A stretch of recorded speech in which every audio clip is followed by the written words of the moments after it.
Hello and welcome learners. आज हम class 10th का हेल्थ केयर में जो यूनिट 2 है उसका सेशन 1 देखेंगे।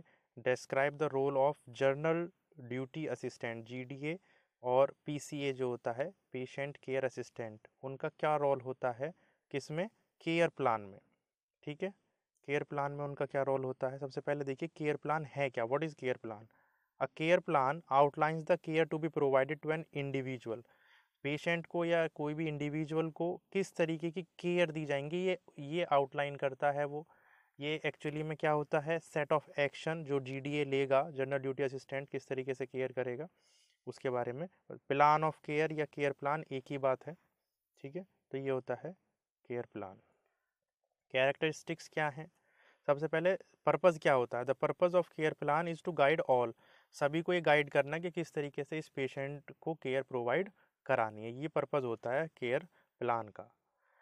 अब प्रोसेस होते हैं, it involve the following process. Care plan हम कैसे बनाते हैं? सबसे पहले collection and recording health status. उसके बाद फिर जो ये डेटा हमने कलेक्ट किया है इसको एनालाइज करेंगे। फिर अपनी प्रायोरिटी सेट करेंगे, पहले इसको किस चीज़ की ज़रूरत है सबसे पहले। फिर उसकी इम्प्लीमेंटेशन है, जो प्लान बनाया है, फिर उसको इवेलुएट करेंगे कि जो हमने बनाया क्या वो सही जा रहा है, अगर नहीं तो उसमें कुछ मॉडिफिकेशन करेंगे, उसे मॉडिफाई करेंगे। और देन फिर उसको इवेलुएट करते रहेंगे time to time.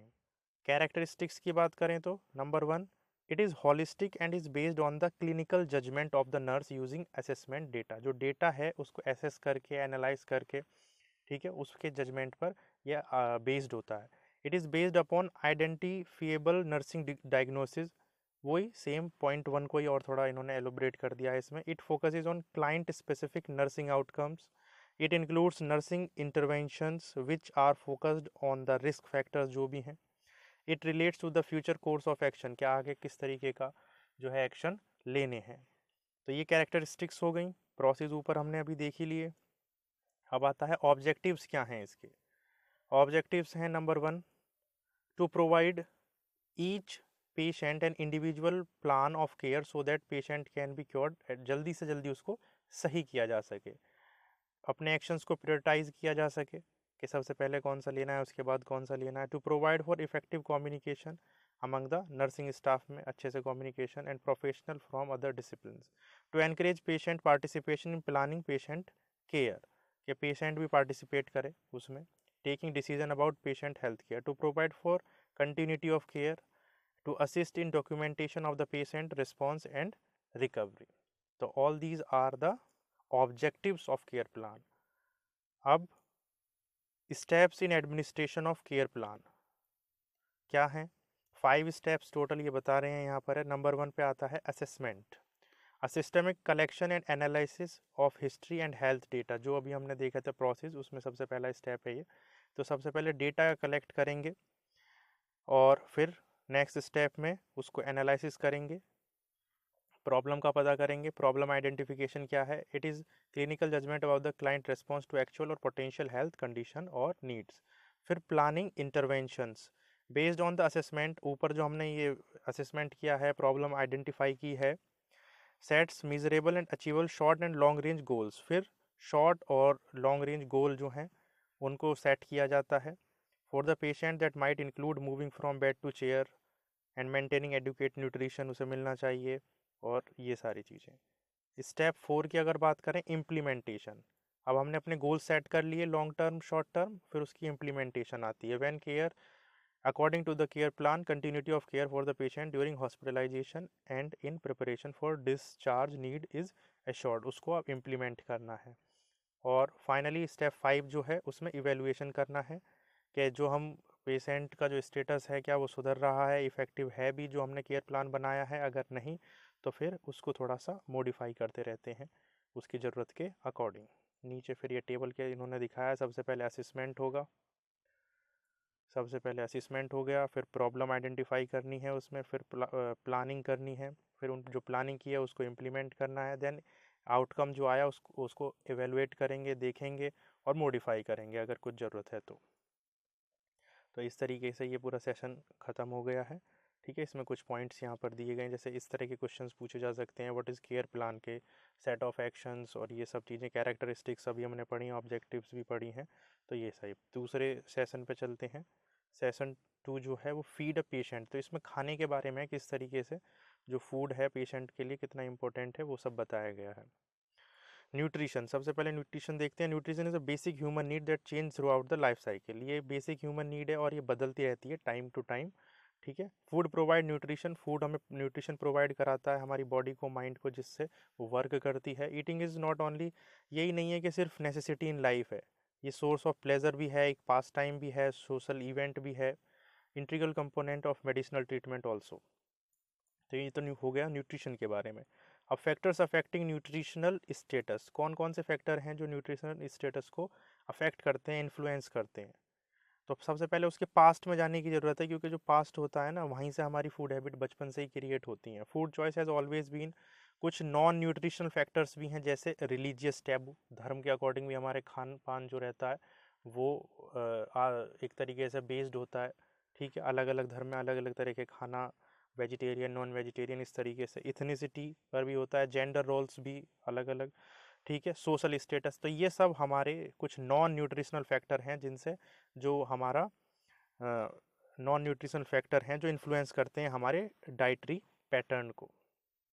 Characteristics of a well nourished person, जो वेल न्यूरिस्ड पर्सन है उसकी क्या क्या होती हैं, उसकी नॉर्मल वेट होगा, हाइट होगी, एडुकेट एपेटाइट मतलब भूख उसे सही ठीक ठाक लगेगी, एक्टिव होगा, अलर्ट होगा, फर्म, ये सब आप पढ़ सकते हैं, बहुत जर्नल है। ठीक है, नॉर्मल स्लीप पैटर्न्स होंगे, मतलब कुछ भी चीज़ एबनॉर्मल नहीं होगी। साइन क्या है पुअर न्यूट्रिशन के, सबसे पहले हेयर में देखा जाए तो उसके हेयर थिन होंगे, टूटते होंगे जल्दी से। स्किन अगर देखी जाए तो ब्लीडिंग होगी। ठीक है, लैक ऑफ ग्रोथ होगा। स्केलेटल की बात करें तो मोटर वीकनेस, मतलब चलने फिरने में, पुअर पेस्चर्स उसके होंगे, पेनफुल जॉइंट्स। और मेंटल देखा तो कन्फ्यूज़न है, मोटर वीकनेस है, डिसीजन नहीं ले पा रहे हैं, ये सब।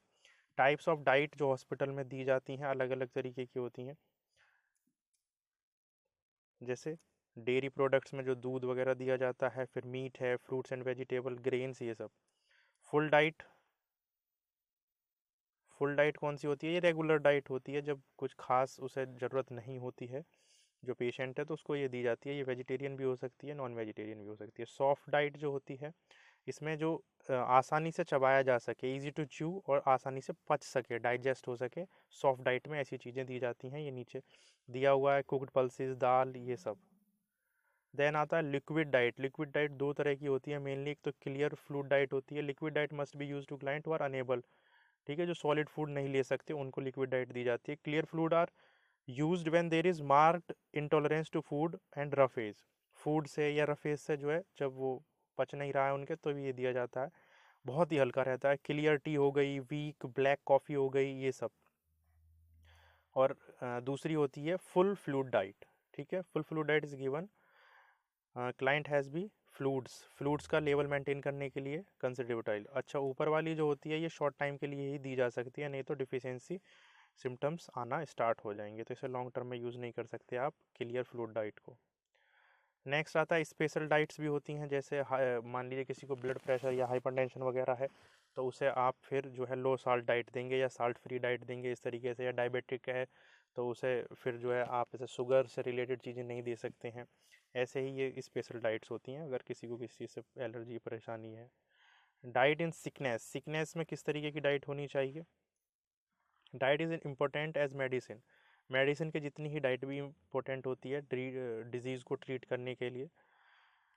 और जीडीए रिस्पॉन्सिबिलिटी विद रिगार्ड कि उसकी क्या रिस्पॉन्सिबिलिटी है कि assisting clients to obtain needed nourishment, motivating client to eat, और इस तरीके की ये सारी रिस्पॉन्सिबिलिटी यहाँ पर दी गई हैं। Principles involve in diet therapy, अच्छा डाइट थेरेपी में कौन कौन से प्रिंसिपल इन्वॉल्व। डाइट थेरेपी क्या है, सबसे पहले तो diet therapy refers to the uses of food and nutrition in creating best possible life for you through health and wellness.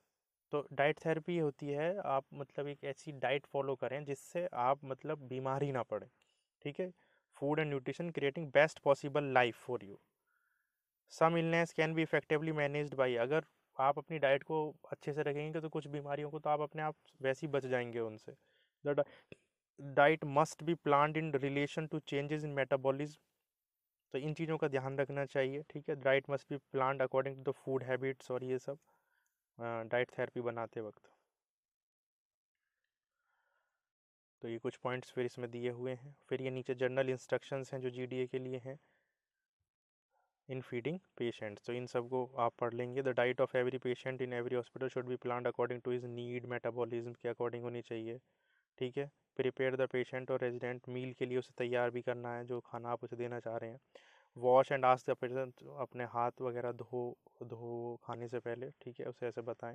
तो ये बहुत जनरल सी चीज़ें हैं, जनरल इंस्ट्रक्शंस हैं जीडीए इन फीडिंग पेशेंट्स, खाना खाते वक्त काफ़ी सारी हैं। ठीक है, नीचे तक। तो ये दोनों सेशंस कंप्लीट हो गए हैं हमारे। ठीक है, थैंक यू।